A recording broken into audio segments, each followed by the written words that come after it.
All right, Commanders fans, let's talk about it. Let's talk about Terry McLaurin. Let's talk about all the things, the good, the bad, the everywhere in between. We're going to do comparisons that I think a lot of people aren't looking into this of what usually happens. This is holdout season.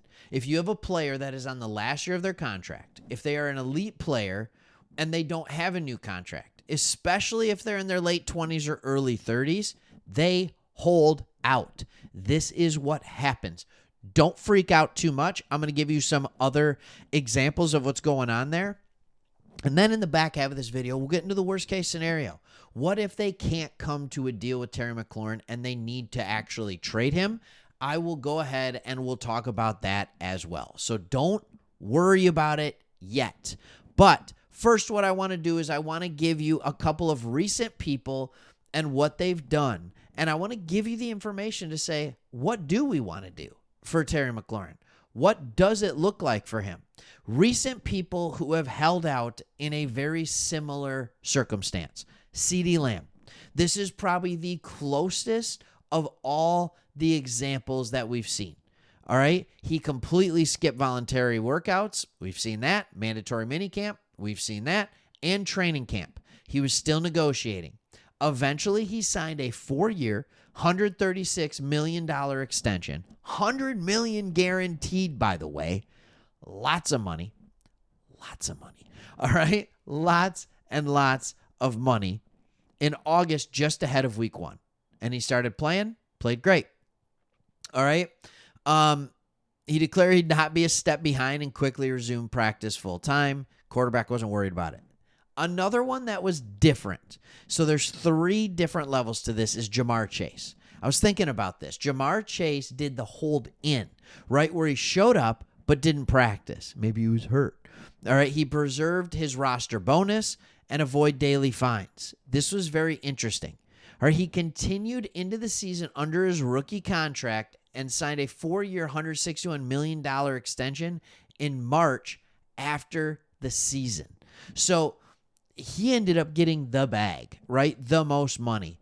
And then you have a guy like T. Higgins. All right, he didn't hold out. He accepted the franchise tag in February and reported to camp and then signed a 4-year, $15 million extension in March of 2025 after playing under the tag for 2 years. I think the most similar one to this is CeeDee Lamb. But there's something all 3 of these guys have in common. They all got an extension done. Here's the difference. Another guy that you can talk about is Mike Evans. He got his extension done. Here's the difference between Terry McLaurin and those guys. All those guys were in their mid to early 20s. Terry McLaurin is almost 30 years old. So if you're going to give Terry McLaurin what it's sounding like needs to be a 3 to 4 year deal, over $30 million a year, they're saying up to $36, $37 million a year, you have to ask yourself, is he worth the money? Now, Terry McLaurin has done nothing to drop off. I mean, nothing. He has been fantastic. So yeah, he's almost 30 years old. Right? His birthday is in September, I believe. He'll be 30. But every year, I'm going to give you the stats for his last 5 years, starting in 2020. 2020, 93 catches for almost 1,200 yards, 4 touchdowns. 2021, 77 catches, 1,050 yards, 5 touchdowns.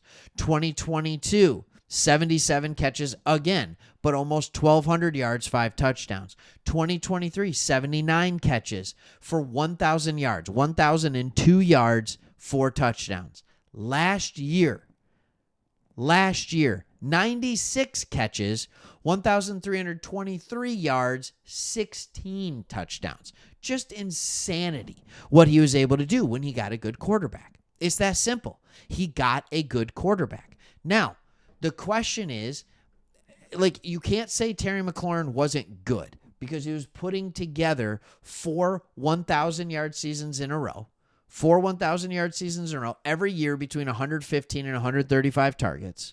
So the targets were consistent. the catches were consistent, the yards were consistent, and the touchdowns were consistent. Then you enter Jaden Daniels, and all of a sudden Terry McLaurin's out here looking like, Justin Jefferson.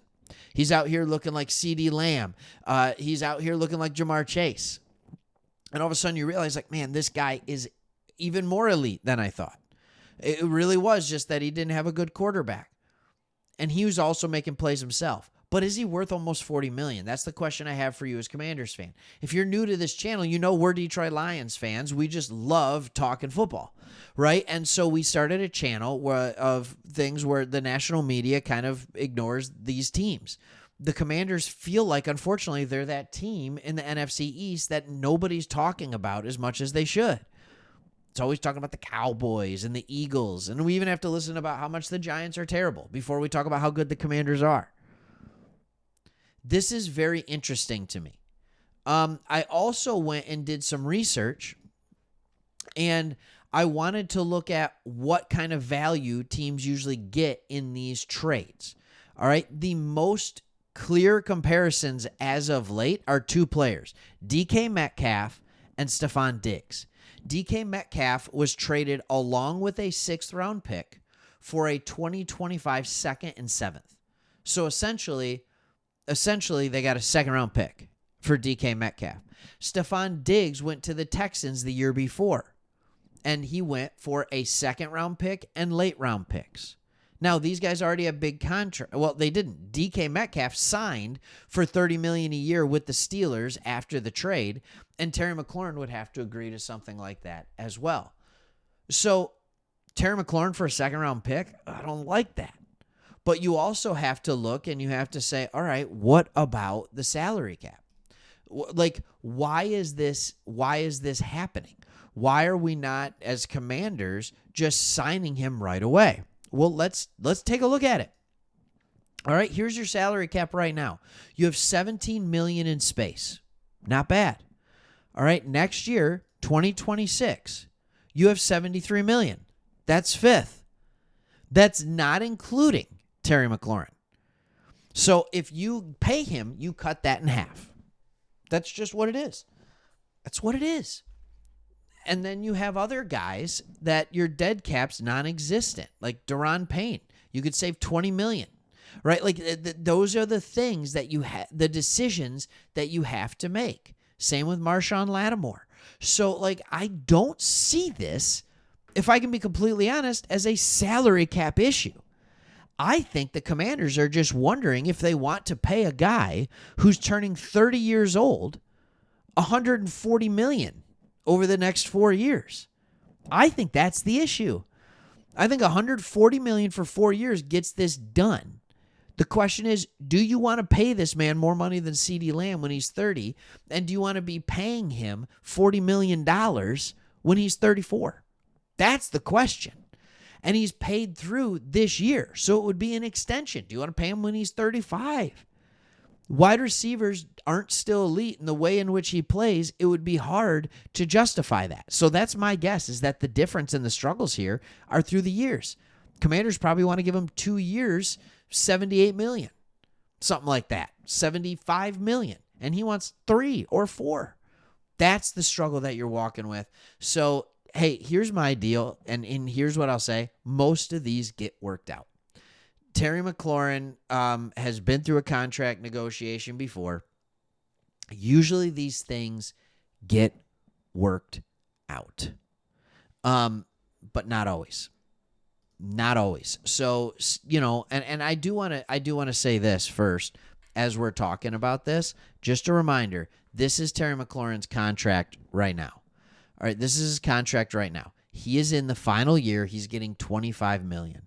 So it's not like you're not paying the guy. It's not like you're not paying the guy. And coming off his rookie contract, he only signed it was a 3-year, almost $70 million deal. Not bad. Not bad, but also kind of a bargain. So now he wants his money, and he's going to get it somewhere. He's going to get it somewhere. All right, thanks for watching. Hope you enjoy it. NFL season's here. Let's go. See you in the next one.